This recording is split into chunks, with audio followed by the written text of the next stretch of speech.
Hello friends, welcome to Tech Science. Today topic of discussion is the mechanism of stapler. Stapler किस तरीके से काम करता है। दोस्तों, इस मैकेनिज्म को समझने से पहले अगर आपने मेरे चैनल को सब्सक्राइब नहीं किया तो प्लीज़ मेरे चैनल को सबसे पहले सब्सक्राइब कर लें और बेल आइकन ज़रूर प्रेस कर दें। Thank you very much. Green में हाईलाइटेड पार्ट हमारे स्टेपलर का कवर है। कवर से ऊपर हमारे पास रबर कैप है जिसके ऊपर हम फोर्स अप्लाई करते हैं और हमारा जो पेपर है वो स्टेपल हो जाता है। ग्रीन में हाईलाइटेड हमारे पास पिवट स्टेम है जिसके साथ हम स्टेपलर के कवर को इसके हिंज के साथ जोड़ देते हैं। हिंज को हमने ग्रीन में हाईलाइटेड किया हुआ है। अब हमने स्टेपलर के कवर और रबर कैप को रिमूव कर लेना है। हमने इसके इनर कैप को हाईलाइट ग्रीन में कर लिया है। जब हम स्टेपलर पर फोर्स अप्लाई करते हैं तो इनर कवर नीचे आता है और स्टेपल पंच से फोर्स हमारे स्टेपल्स पर पड़ती है। स्टेपल पंच को हमने ग्रीन में हाईलाइट नेक्स्ट कर दिया है।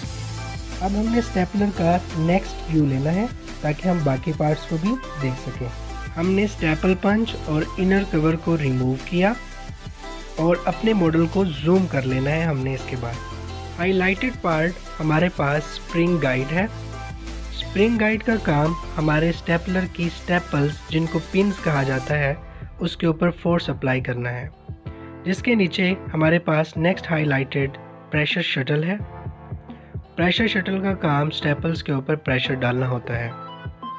इस तरीके से नेक्स्ट हमारे पास हाईलाइट में स्टेपल स्टिक्स हैं और इस नीचे की सारी असेंबली को आप स्टेपल चैनल कहते हो। स्टेपल चैनल हमारे पास कंसिस्ट करता है स्प्रिंग गाइड, प्रेशर शटल और स्टेपल्स के ऊपर।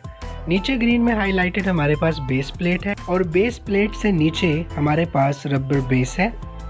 ये हमारे पास स्टेपलर का सेकंड व्यू था और जिसके अंदर हमने इसकी असेंबली को और मैकेनिज्म ऑफ एक्शन को देखा।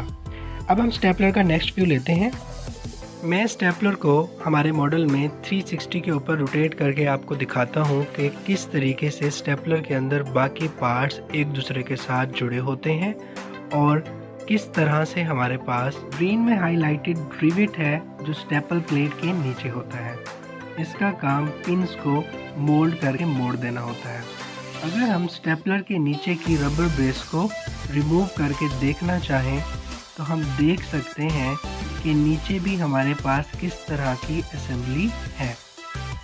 जब आप स्टेपल करते हो तो आपकी पिन जिसे आप स्टेपल्स कहते हैं इस तरीके से अपनी शेप को चेंज करती हैं। आप देख सकते हैं। It was all about stapler. दोस्तों, अगर मेरी वीडियो आपके लिए इंफॉर्मेटिव और यूज़फुल थी तो मेरे चैनल को ज़रूर सब्सक्राइब करें, वीडियो को लाइक और शेयर करना ना भूलें। Thank you very much.